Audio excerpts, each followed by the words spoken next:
옛말에 원수는 물에 새기고 은혜는 돌에 새긴다는 말이 있습니다. 하지만 많은 사람들이 은혜는 물에 새기고 원수는 돌에 새기며 사느라 참 힘든 삶을 사는 것 같습니다. 나에게 참 주어진 좋은 것들이 많이 있지만은 안 좋은 것만 붙들고 기억하며 사는 인생은 참 힘겨운 삶을 살게 됩니다.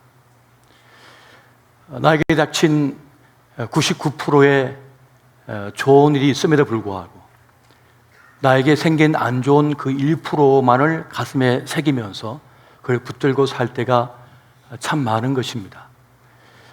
나에게 아픔을 주고 떠난 사람, 나에게 상처를 입힌 일들, 생각하기도 싫은 그 일을 끌어안고 사는 인생은 스스로 자신을 망가뜨리고 있는지도 모르겠습니다. 반면에 은혜를 기억하면서 또 나에게 사랑을 베풀면서 나에게 호의를 베푼 이들을 생각하며 사는 사람은 힘겨운 인생이라 할지라도 그때를 넉넉히 이기며 사는 것을 보게 됩니다. 누군가 나를 기억해주고 있고 나를 위해 기도해주고 있으며 또 나를 지켜봐주고 있는 누군가가 있다고 하는 사실을 아는 사람은 힘겨운 세상이지만은 살아낼 힘을 얻게 되는 것입니다. 그렇게 은혜로 사는 사람, 은혜의식을 가진 사람은 세상을 쉽게 어렵지 않게 살아내는 것을 볼 때가 참 많은 것입니다. 믿음을 가졌다고 하는 것은 무슨 말일까요? 그것은 세상을 바라볼 때 세상 사람들과는 다른 방식으로, 다른 시선으로 바라본다는 것을 말하는 것입니다. 그러니까 은혜의식을 가지고, 은혜의 시각을 가지고, 은혜의 눈을 가지고 세상을 바라보고 사람들을 바라보며 자기의 인생을 바라본다는 것입니다. 이런 사람은 하나님의 은혜가 작동하고 있기 때문에 어떤 문제도 또 어떤 어려움도 잘 이겨내고 극복해내는 것을 볼 때가 참 많습니다. 그렇게 그리스도 예수의 사람은 은혜의 관점으로 세상을 보는 사람, 또 자기 자신을 보는 사람이라 하겠습니다. 그렇게 볼 때 사도 바울은 누구보다 하나님의 은혜를 깊이 깨달은 사람이요, 잘 아는 사람이었고 또 은혜로 사는 인생이었습니다. 고린도전서 15장 10절에 보면 이런 말씀이 있습니다. 그러나 내가 나된 것은 하나님의 은혜로 된 것이니, 나의 나됨, 나 있음이 하나님의 은혜로 되었다는 고백을 그가 하고 있는 것을 보게 됩니다. 내 능력 때문도 아니요, 누군가의 도움 때문도 아니라 오로지 하나님의 크신 은혜, 그 능력으로 내가 된 것이다 라고 고백하며 살았다는 얘기입니다. 내가 했다, 내 실력으로 했다는 사람들은 사실 불안 속에 뜰 수밖에 없습니다. 사람들은 환호하고 또 나를 칭송하고 높여주지만은 자기 자신은 자기를 잘 알거든요. 내 실력이 어떤지는 사실 자기 자신만큼 잘하는 사람도 없습니다. 그렇기 때문에 불안합니다. 또 그런 성공을 이루어야 되고 또 그 어려움을 또 내가 극복해야 하기 때문에 그때처럼 내가 또 잘해낼 수가 있을까, 성공할 수 있을까라고 하는 두려움 속에 빠져든다는 것입니다.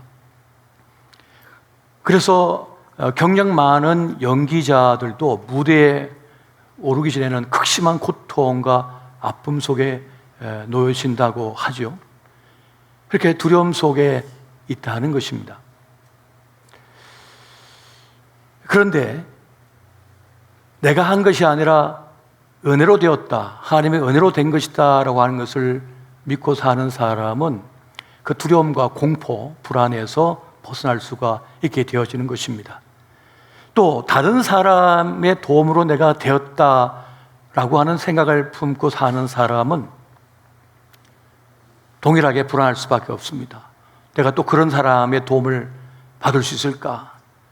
또 그 사람이 떠나면 어떡하나? 라고 하는 두려움, 불안 속에 살기 때문에 그렇습니다.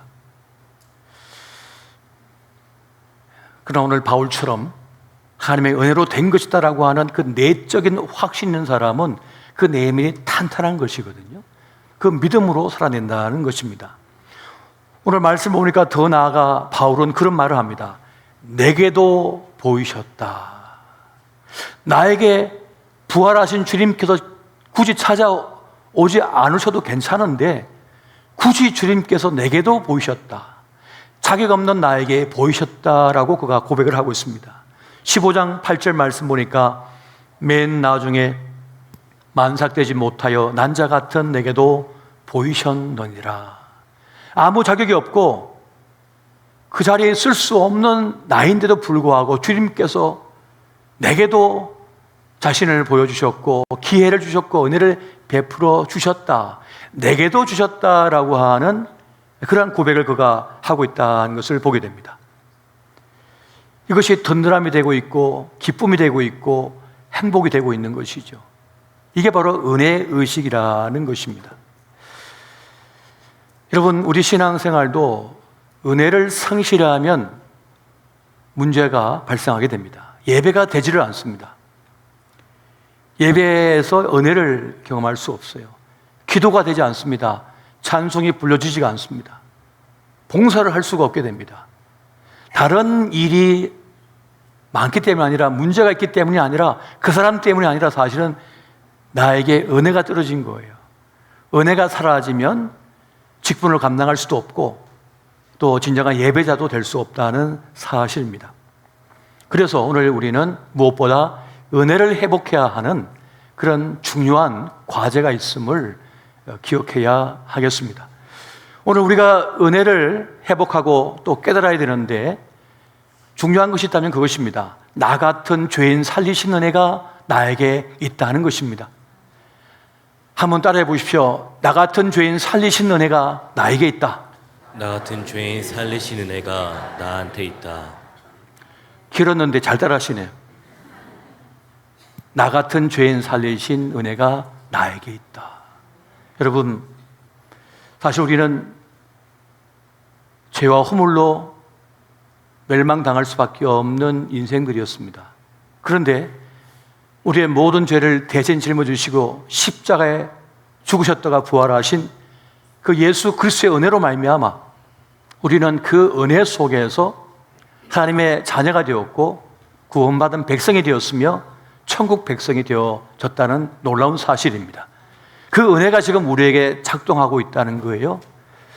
나 같은 죄인 살리신 그 은혜가 나에게 있음을 아는 사람은 은혜로 살아가는 사람이 될 수가 있는 것입니다. 그리고 그 구원은 취소가 되지 않습니다. 치매에 걸리게 되면 내 이름을 잊어먹습니다. 내가 누군지도 몰라요. 내 가족이 누군지도 몰라요. 내가 대한민국 사람인지도 몰라요. 그럼 그렇다고 국가에서 그러면 대한민국 국민의 자격을 박살합니까? 다 잊어먹었다고? 내가 누군지도 모르고 내 이름도 모르고 내 가족도 모르고 내 나라가 어딘지도 모르고 예수가 누군지도 몰라도 구원을 박탈하지 않는다는 사실입니다. 그만큼 그 사랑이, 그 은혜가 강력하다는 사실입니다. 할렐루야. 그러한 나를 사랑하시고 아껴주시고 구원하여 주셨다는 그 은혜를 아는 사람은 은혜 속에서 살아갈 수 있다는 것입니다. 또 한 가지는 나같이 부족한 자에게 소명을 주신 그 은혜를 아는 것이 또한 중요합니다. 난 여전히 부족하고 문제가 많은 사람이지만은 주님께서 나에게 소명을 주셨다는 것이에요. 직분을 주셨다는 거예요. 그래서 하나님의 그 위대한 구원의 일을 함께 하자고 나를 불러주셨다는 사실입니다. 이것이 나에게 있음을 이 사도 바울은 감사히 여기고 있었고 그 은혜를 깨닫고 있었다는 사실입니다.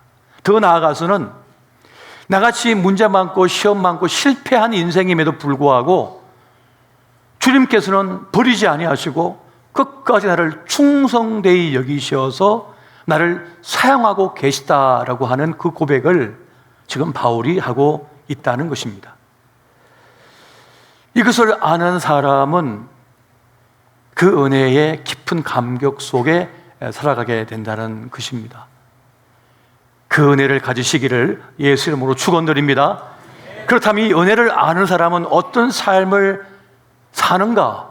어떤 은혜의 삶을 살아가게 되는 것일까요? 그 내용을 세 가지로 한번 나눠보게 되면 그 첫 번째는 죄책감에서 자유한 삶을 살게 된다는 사실입니다. 은혜를 아는 사람은 지난 과오와 실패, 그 아픔에서 자유롭습니다. 그래서 묶여 살지가 않는 거예요. 그래서 자기 비참에 빠지지 않는 신앙생활을 하게 된다는 것입니다. 여러분, 사도 바울은 십자가의 대적자였습니다.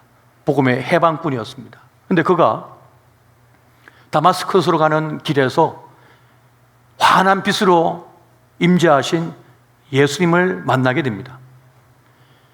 그렇게 3일 동안 앞을 보지 못한 그런 시금전폐하면서 자기 삶을 돌아보면서 참회하고 주님의 사람으로 거듭나게 됩니다. 그리고 이제 그가 그리스도의 복음을 전하는 일꾼으로 삶을 살아가게 됩니다. 하지만 사람들은 그를 의심했습니다. 왜냐하면 그가 그동안 예수의 사람들을 잡아다가 감옥에 가두고 죽인 일에 앞장섰기 때문입니다. 그의 전력이 있었기 때문에 그를 믿지를 않은 거예요. 그 사람들이 그를 거부하고 밀쳐냈습니다. 사도들도 이 바울을 믿지를 못했어요, 처음에는. 그럼에도 불구하고 바울은 묵묵히 그리스도의 복음을 전하면서 핍박을 당하고 고난을 당하고 그 힘겨운 길을 걸어가게 됩니다. 분명히 그는 지난날 과오가 있었습니다. 죄에 대한 책임이 있었습니다. 하지만 그것이 그를 발목 잡지 못했다는 사실입니다. 어떻게 해요? 하나님의 은혜를 알았기 때문입니다. 하나님의 은혜로서 나를 용서하시고 나를 사용하신다는 사실을 그는 확신했기 때문에, 그 은혜를 알았기 때문에 그 죄책감에서 벗어나서 그 복음의 위대한 역사를 향하여 달려갈 수가 있었던 것이었습니다. 베드로는 3번이나 예수님을 부인하고 저주까지 하면서 도망친 사람입니다. 그것이 그에게 평생의 수치가 되었고 아픔이 되었습니다. 그 사건, 그 사실 앞에서 그는 고개를 들 수가 없었어요.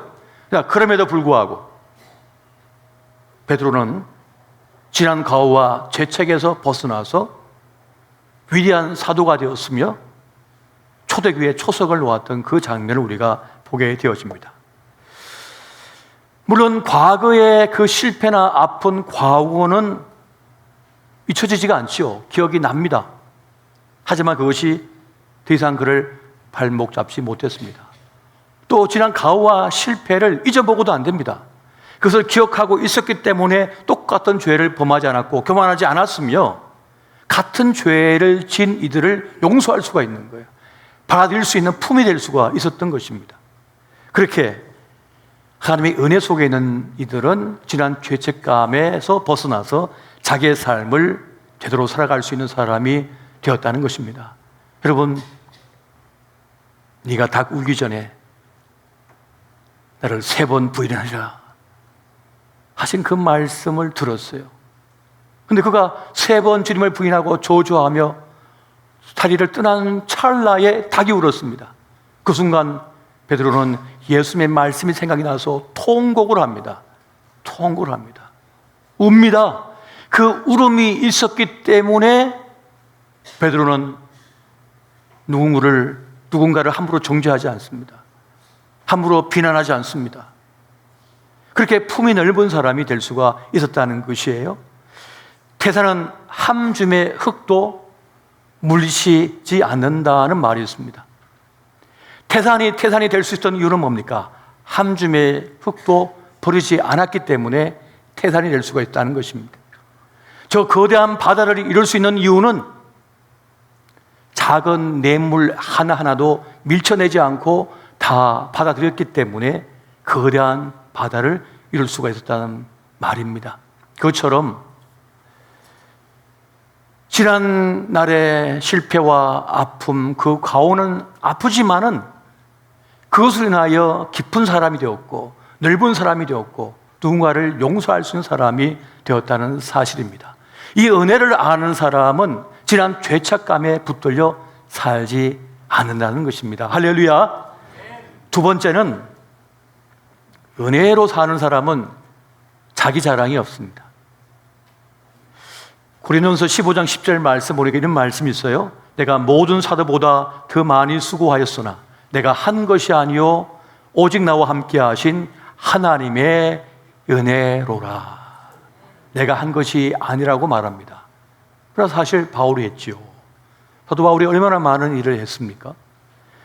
12사도가 있었습니다만은 사도 바울은 그들보다 더 많은 업적을 남겼습니다.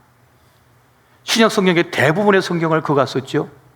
그리고 그런 유럽으로 가서 그 이방인들을 구원하여 내는 일에 자기의 목숨을 던졌습니다. 삶을 바쳤습니다. 그래서 어마어마한 역사를 이뤄냈던 거예요. 그 유럽 전역이 사실은 이 사도 바울로 인하여서 구원을 받게 된 것입니다. 그럼에도 불구하고 사도 바울은 내가 한 것이 아닙니다 라고 고백을 합니다. 은혜의식을 가진 사람, 하나님의 은혜를 깨달은 사람은 바로 그런 고백을 한다는 것입니다. 그래서 그는 은혜를 알았기 때문에 교만과 자만에 무너지지 않았습니다. 여러분, 세상에는 두 종류의 사람이 살아갑니다. 먼저는 은혜의식으로 사는 사람이고 또 한 부류의 사람은 공로의식으로 살아가는 사람입니다. 공로의식으로 살아가는 사람은 항상 더 나은 대접을 받지 못한다는 것에 대한 불만이 있습니다. 내가 이만큼 했는데, 이만큼 수고했는데 왜 나를 이렇게 대접하지? 이렇게 나를 대우하지? 나는 더 나은 대우를 받아야 된다는 생각이 늘 그 속에 있는 거예요. 그렇기 때문에 늘 불만하고 불평이 있을 수밖에 없다는 것입니다. 그런데 여러분, 다 가질 수 없습니다. 다 가져도 안 되는 것입니다. 이것이 하나님께서 알려준 지혜인 것입니다. 우리가 잘 알고 있는 태종 이방원의 두 번째 부인인 원경왕후가 있습니다. 조선 건국에 지대한 영향을 미쳤던 민제의 딸입니다.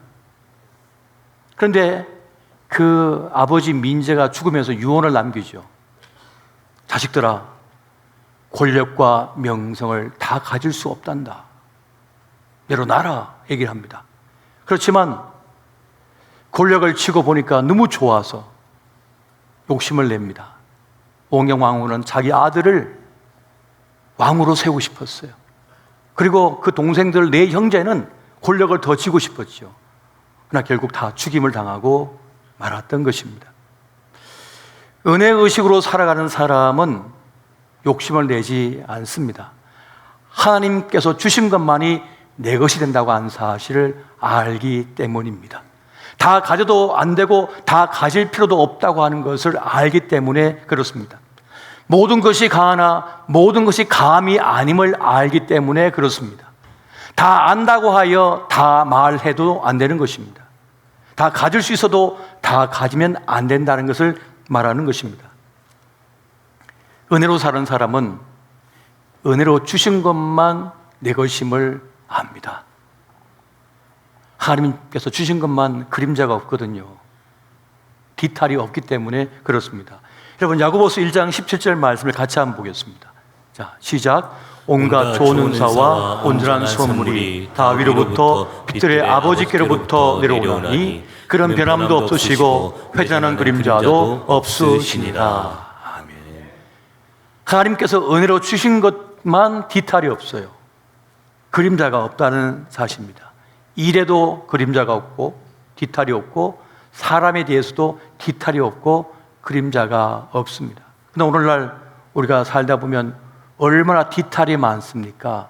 얼마나 아픔이 많고 그림자가 많습니까? 성공했는데 아픔이 가득해. 이겼는데 그림자가 가득해요. 결과가 좋지를 않은 것입니다. 은혜로 사는 사람은 은혜로 주신 것만 내 것인 줄 알아요. 그래서 헛된 욕심을 부리지 않습니다. 그래서 헛된 싸움을 하지 않습니다. 헛된 논쟁을 하지 않습니다. 이겨봐야 소용이 없음을 알기 때문에 그렇습니다. 친구하고 말싸움에서 이겨 먹어봐야 그 친구를 잊는 것밖에 없습니다. 그 사람을 잃어버리는 거예요. 부부싸움으로 이겨 먹어봐야 좋은 거 없어요. 앙심만 남게 되는 거예요. 그래서 헛된 싸움을 하지 않습니다. 은혜로 사는 사람은 말이죠. 무슨 말입니까? 하나님께서 주신 승리만이 참된 승리라고 하는 것을 알기 때문에 그렇습니다. 하나님께서 주신 승리만이 진짜 승리인 거예요. 여러분, 이제 9월달이 되면서 우리가 매일 성경 큐티를 합니다. 열왕기 사항을 우리가 묵상하고 있는데, 말씀을 보니까 이제 다윗 왕이 나이 들어서 이제 힘이 없어요. 그리고 그 자식들이 서로 싸움하다가 다 죽고 이제 아도니아하고 그 밑에 동생들만 남은 겁니다. 근데 아도니아가 자기가 왕이 되었다고 선포를 해버립니다. 군대장인 요압이 자기를 추종하고 있고 제사장 아비아달이 자기를 지지하고 있으니까 이제 나는 하나님의 허락을 받을 필요도 없고 아버지 다윗 왕의 허락을 받을 필요도 없다. 나는 백성의 지지도 있으니까 내가 왕이 돼도 된다고 생각하고 선포해버렸습니다. 근데 결과는 어떻게 됐습니까? 그 법궤에 뿔을 붙잡고 살려달라고 가련한 모습을 보여주고 있습니다. 아무리 힘이 있고 능력이 있어도 하나님께서 허락하지 않으면 그것은 그의 것이 될 수 없다는 거예요. 그것을 분명하게 말씀해 주고 있다는 사실입니다. 여러분, 사람에 대해서도 너무 욕심 부리지 마십시오. 하나님께서 주신 사람만 내 사람이 되는 겁니다.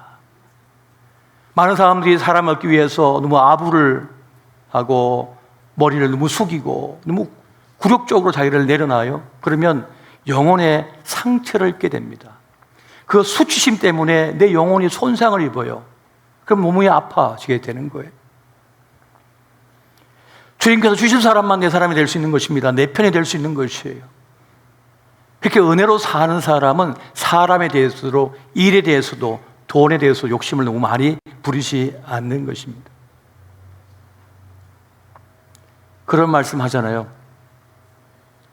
이 해녀들이 전복을 따다 보면 어느 순간 이제 마지막 물질을 하고 들어갔는데 이제 그만 따야지 하고 올라온 중에 보니까 저 밑에서 커다란 전복 입을 떡 벌리면서 나 잡아가라 한답니다. 그러면 그 순간에 그걸 단념을 하고 올라와야지. 올라와서 호이하고 소리를 내면서 숨을 쉬하면 살 수가 있대요. 그런데 그 전복이 얼마나 큰지, 얼마나 큼지막하게 보이는지 자기가 끌어당긴답니다. 그러면 올라오다가 다시 들어가잖아요. 그럼 못 나온답니다. 단념을 못 한다는 거예요. 오늘 내가 얻은 이것이 하나님의 은혜다. 은혜로 주어진 것이구나 하는 사람은 단념도 빠릅니다. 이건 하나님께 주신 게 아니구나 하고 단념해버려요. 그러면 자기를 지켜낼 수가 있는 겁니다. 그런데 하나님의 은혜를 믿지 못한 사람, 자기 공로로 산다고 한 사람은 어떻습니까? 기어이 그걸 더 붙잡으려다가 그래서 끝나버리는 거예요. 이런 일이 얼마나 많은지 모르겠습니다. 하나님께서 주신 것만으로도 살아도 괜찮습니다. 그것이 진정한 내 것이기 때문에 그렇습니다. 은혜로 사는 사람은 고난도 위기로 여기고 고난도 이겨냅니다. 살다 보면 늘 성공만 할 수 있습니까? 때로는 상처 입고 때로는 실패하고 안 되는 일도 있지요. 그러나 그것에서 은혜를 아는 사람은 이 고난조차도 내가 은혜 속에 있다. 하나님께 허락하신 고난이다라고 하는 생각을 가지게 됩니다. 여러분, 어떤 사람은요, 말만 해줘도 자기를 부인하고 예수님을 영접하는 사람이 있습니다. 주님을 따르는 사람이 있습니다. 길과 진리, 생명 되신 주님이 그냥 쑥 들어와 버리는 거예요, 가슴 속에. 근데 어떤 사람은 깨지고 부서지고 쓰러져야만 자기를 부인하는 사람이 있습니다. 인생의 막다른 길목까지 가서 낭떠러지 앞에 대롱대롱 매달려야만 자기를 부인하고 예수님을 받아들인 사람이 있습니다. 그런 일들이 많은 거예요. 그래서 은혜로 사는 사람은 그것을 압니다. 아, 하나님께서 이것을 깨닫게 하시려고 예수 그리스도 구주로 영접하게 하시기 위하여 이 끝까지 가게 하셨구나.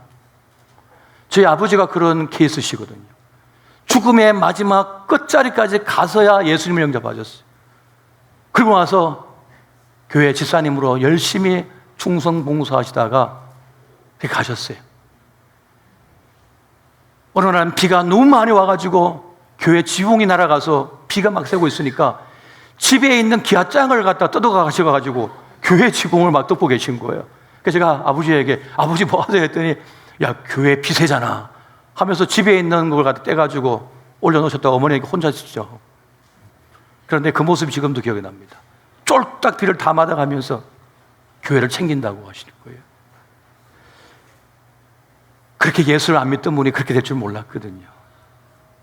그러니까 고난도 은혜 속에 있다는 것을 발견할 수 있는 것입니다. 세 번째는 은혜로 사는 사람은 빚진 자 의식이 있습니다.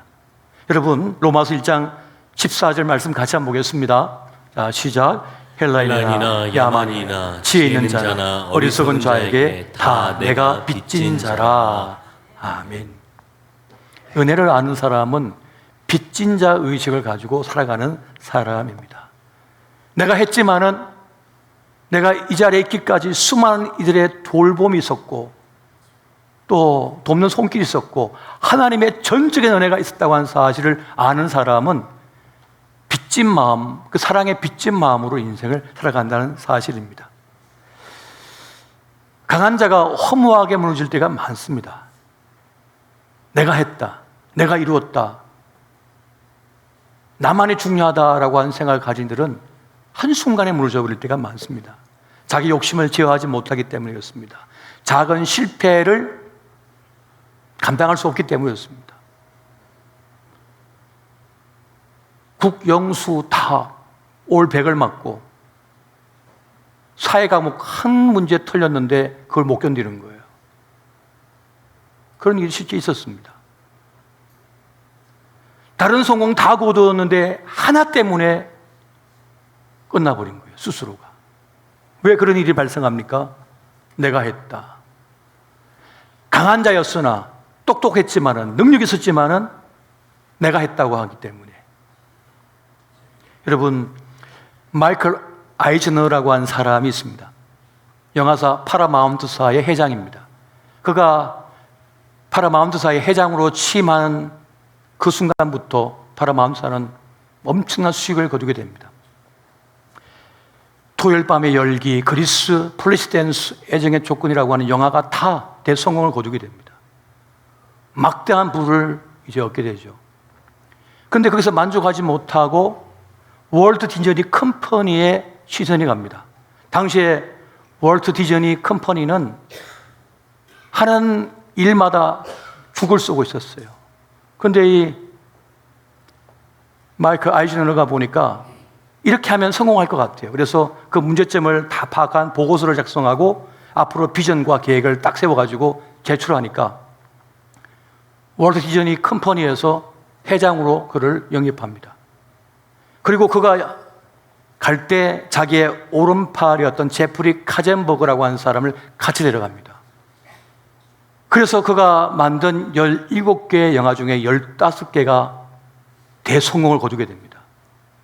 월트 디즈니가 확 일어서게 되죠. 톰과 제리 같은 그 만화 영화를 비디오로 만들어서 판매했는데 어마어마한 수확을 거두었고, 그때 톰과 제리와 같은 그런 물건들을 만들어서 판매하기 시작. 공책에다가 그려놓게 하고 어떤 장신구를 만들고 이거 다 했단 말이에요. 다 대성공을 거두었습니다. 그런데 여기서 만족하지 못하고 유럽을 바라봅니다. 유럽에 유로 디즈니랜드를 만들면 큰 성공을 거둘 것이다 하면서 모든 자원을 쏟아붓죠. 그런데 시장 조사를 잘 못했는지 잘못된 판단이었는지 대실패를 하고 맙니다. 그런데 그때 마이클 아이즈너는 그 책임을 재정 담당자에게 넘깁니다. 자기를 다른 사람들에게 그 책임을 전가하고 자기는 살아남습니다. 그런데 그 가운데 자기 오른팔에 있는 카젠버그가 일을 너무 잘해가지고 큰 성공을 거둡니다. 알라딘, 라이언 킹이 대성공을 거둬요. 이사회와 직원들이 자기보다 카젠버그를 더 바라봅니다. 시기와 질투 속에서 그를 해고시켜버립니다. 그리고 다른 사람을 그 자리에 세우지만 또 그가 잘하자 또 해고시켜버립니다. 근데 그렇게 잘려나간 카젠버그는 다른 사람의 도움을 통해서 공동으로 회사를 세우고 또 큰 성을 거두죠.